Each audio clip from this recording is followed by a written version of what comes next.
Hai, Assalamualaikum. Berkenaan dengan Menara KL ni, adalah satu posting fitnah di Facebook menuduh restoran KL Tower jual arak sebelum Hamid Hydro Shop tu masuk jaga. Kata si Faik ni, lepas si Hamid tu ambil alih, dia stop lah semua penjualan arak.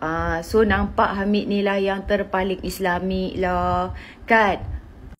Dan kononnya dulu KL Tower ni, nak bagi tahu kat korang, dia kata si Hamid ni paling pembela Islam. Dia yang stok jual arak, dia yang adakan surau, yang selama ni surau tak ada. Betul ke surau tak ada?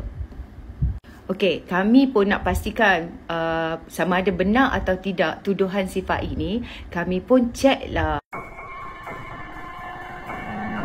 Jadi kami cek dengan siapa? Kami cek dengan mantan CEO Menara KL Sdn Bhd. Dan beliau telah sahkan bahawa restoran itu diuruskan oleh Banjaran Sempurna. CEO itu sahkan restoran KL Tower tak ada serve alkohol, tak ada jual arak.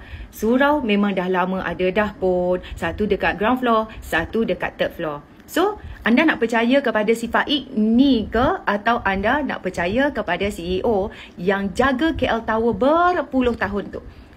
Jadi harap-harap Faik jangan delete. Kalau orang nak hantar LOD nanti, jangan tak angkat phone.